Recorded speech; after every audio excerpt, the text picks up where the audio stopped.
Welcome back, everyone. It's Jennifer. I recently have fallen back in love with felt. I just love the soft texture it adds, and it really kind of adds to the handmade feel of the cards we're making. So I'm going to share some tips today for die cutting felt. Now, sometimes felt can be tricky, especially when you're using intricate dies like the ones I used here from My Favorite Things. So I have some tips for you. Now, I do want to mention that if you head over to my blog, which I'll link to here and in the description below on YouTube, I will have a discount code for these products from My Favorite Things, so be sure to check that out within the next few days. Now, I'm going to use felt from this for this project from My Favorite Things. This happens to be one of my favorite brands of felt. There are really good colors. Sometimes felt from craft stores kind of come in tacky colors, but these colors are gorgeous, and it's just the right thickness for die cutting. It's not thin and flimsy, but it's not too thick for these intricate dies. One thing I found helpful in die cutting felt is to give it some stability by adhering it to some scrap paper. So you're basically putting a paper backing on it. I just have a piece of scrap typing paper here. It's a thin paper. You could use a cardstock if you wanted to. And I'm putting a very even coat of glue stick on the paper. You could use any kind of adhesive here, but I really think the glue stick is quick and easy. And once I've got even coverage, I'm going to go ahead and press the felt onto it. You could put the glue stick on the back of the felt and press it onto the paper, but I think it's easier to put it on the paper instead. So I'm going to go ahead and cover this paper with a few different colors of felt. I'm cutting more felt than I need because while I'm doing this, I might as well die cut a bunch of pieces to make a bunch of cards. And you could also save your scraps that are adhered to the typing paper for future cards. So now that I have those four colors down, I'm going to put a little orange over on another scrap. I'm not sure if I'm going to use the orange yet or not. And I'm going to press this down firmly and give it some time to dry. You will know when it's dry when the typing paper side of it is no longer cool. So while I have that set aside to dry, I'm going to go ahead and cut this backdrop piece. I created that nice faux stitched edge to the background with this die from the My Favorite Things Blueprints 13 set. Blueprints are die sets from My Favorite Things that they come out with at each release, and they're just essential dies that are great for all types of cards. So I'm going to go ahead and put this in the center of a 5.5 by 4.25 piece of blue cardstock. And the only reason I'm centering it is I'm going to use the negative space of this for another card. So I'm just going to save that for later. And you'll see that this cuts a piece that's small, slightly smaller than a note card, so you'll have a nice finishing edge around it. And check out that faux stitching you get on it. And then I have that little rectangle piece that I can save for another card, that frame. So now that I have my background, you can see here how this fits onto a 4.25 by 5.5 inch note card, just enough of that white peeking around the edge. I just think that's beautiful. Okay, so now that this has completely dried, I can tell because it's not cool to the touch anymore on the back, I can go ahead and do my die cutting. I'm using this die set from My Favorite Things called Fresh Cut Flowers. I really like this die set because there's lots of pieces, and it also embosses little details if you were using cardstock. Now in felt, it doesn't really emboss those details, but that's okay because we have the texture of the felt that we can enjoy instead. I'm just bending these back and forth to break apart the little connections between each of the shapes. Some of them I'll keep together. If you need to, you could use jewelry wire cutters to cut all those little pieces apart. I'm just going to go ahead and leave some connected. Now you'll notice I'm cutting way more pieces than I need, and I can go back and use up all the empty spaces that I have left behind. I'm just going to keep all these pieces and make several cards while I have all the supplies out and the felt ready. And check out how I was able to cut those really fine stems on those flowers. That's one of the things that you can get from putting the paper on the back. If you didn't have the paper on the back, you might actually tear the felt when you're die cutting it because it's such an intricate die. With a more bold die, you don't have to worry about it. I have this little bowl here where I put all my little die cut pieces so I don't lose them on my desk. So I have this and I'm just setting it off to the side to put all my pieces in as I do the die cutting. Now I'm going to do some white here. Another advantage of putting white paper behind the cardstock is that when I put that white felt on a blue note card, you won't see that blue through the white felt. So I went ahead and continued to die cut a bunch of different shapes here. And then I want to use my thank you sentiment. I love this die set from My Favorite Things. It's got thankful, I think grateful, and thank you. And I just love the handwritten script. So now I'm going to go ahead and die cut this from the yellow felt. Again, this is such a detailed, intricate, thin die cut that this creates that I was afraid that it would tear the felt like when I'm pulling it out here. But since we have that white paper backing that we adhered to it, it has enough strength and it kind of keeps its shape. It really makes a big difference.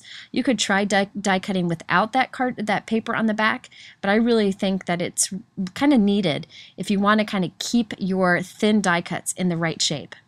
Now it's time to arrange all of our pieces on that blue backdrop. I actually have squirted a little bit of multi-medium. It's my favorite liquid adhesive that dries matte.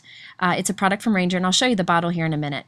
But I've squirted a little bit onto my table, and I've put some on the tip of my finger. And I'm just touching a little bit of that adhesive to the center of each of these felt pieces. So you saw me put a little glue down there, and then I put the next piece on top of it. I love the look of layered felt. Now the bigger circles I die cut from this set from My Favorite Things. I just wanted to layer a small circle on top of a big circle in the center of these flowers because I really think the layering of those circles kind of just makes the card pop. So I'm just putting a tiny little bit of this adhesive. It's really strong and it will hold these felt pieces together very well. And if any of it squirts out the side, you don't have to worry about it because it dries with a matte finish, so you won't see it. And by the way, here's a look at the bottle that I used. It's the Ranger Multi-Medium in the matte finish. This is just a great product. It's great for sequins too. Okay, so now that I've kind of arranged all the pieces where I want it on my backdrop, I'm going to go ahead and put some adhesive on the back of those really intricate stems. Now the best way that I've found to do this is to just take the piece and flip it over and just kind of dab some of this adhesive on with my fingers. You really don't need a whole lot. This adhesive dries very strong and it dries pretty quickly too. Now here is another advantage of having that paper on the back of the felt, that it's easier to kind of apply this adhesive on it, and you can see it keeps its shape a little bit better. You can still kind of bend these stems to kind of arch them in whatever direction you want, but if there were no paper backing, these would kind of be going all over the place. So I'm just going to go ahead and rub a little bit of this adhesive on the back of all the other pieces and glue them directly onto the card. Now you'll notice I'm using my finger to do this. It may be easier for you to just squirt the adhesive directly onto your project and then lay the felt pieces on it, but I really think this is a great way to control the amount of adhesive that you're putting down. You could also use some kind of tool for this too. Now I'm going to go ahead and dab a little bit of the adhesive on the back of the words here, and you can see that because we have the paper backing, the words really keep their shape very well. And I'm making sure to overlap some of these felt pieces just for added dimension. Now once I have all the pieces down, I always press it firmly with my hand to make sure that they're sticking well. I also die cut a bunch of random little felt leaves here in both the light and dark green. And since I had some added dimension on the flowers, I wanted some dimension on the leaves too. You could totally stop here. This is one of those times where I probably should have stopped or could have stopped, but I just kept going. These little pieces here, you can see the die there up at the top center. They're little leaves that are supposed to go on little rosebuds that is in the die set also. But I'm actually cutting those in half, so I get two tiny little leaves, and I'm adhering those on top of the bigger leaves that I already have on my card. Just a way to kind of add some dimension and build it up. This is one of those cards that I probably wouldn't make a ton of them, and this is for somebody extra special, but all those extra little pieces you could do a quick card with. Now I decided I wanted to add some stitching to this. I'm in love with stitching right now. I have this silver thread that I found that is fantastic for projects. I like the silver, there's a light gold, and I'll link to them all in my YouTube description below and on my blog. This is a great string and it's very inexpensive. Now what I'm going to do is go ahead and poke some holes that will help with the stitching. I want to put an X in the center of all of these flowers. I have a little mat behind me. Any kind of like mouse pad or any kind of sewing mat would be perfect. So I'm poking 4 holes in a square. I'm going to go ahead and feed my string through from the back, and you'll see that I have the end here. I tied a knot in it. Now I'm going to go ahead and tape this down. I'm using some micropore tape. One of my readers, Kim, was a doll and told me about this tape, and I love it. It just forms so nicely and it's not at all thick. So I'm going to tape that end down, and then I'm just going to sew a little X on top of my little felt flower here. This takes me back to my many days of cross-stitching when I was a kid, which I loved. And I just think this gives a fun little touch, but you could skip this if you wanted to. So now I'm going to go ahead and repeat this in the center of all the flowers, just creating an X by first poking a hole in the form of a square and then stitching through with the silver thread. Here's a close-up look at what that stitching does to the center of the flower. I just really think it pulls it all together. So next I wanted to add just one stitch down the center of each leaf. So I'm going to poke a hole in the center of the leaf and then at the base of the leaf. And then I'm just going to go ahead and put one stitch down the center of each leaf. And then I'll go ahead and continue this for all the leaves. Now, if you find that you're running out of string, that's okay. You can always just tape the end back at the back of the card and then start another string up. And it doesn't really matter how messy the back of the card is because we're going to glue this piece onto a card base so nobody will ever see it. Here's another look at the back here when I'm all done, and you can see that tape is just perfect for taping these ends down. I also use it in place of like washi tape to hold things in place as I'm crafting. So now I have this piece done and ready to go on the front of a note card. I decided to add this with lots of foam tape just so it pops up a little bit. So I'm putting lots of foam tape down because there's so much dimension in this card. I don't want it to get creamed as it goes through the mail. And then I'll go ahead and glue this down.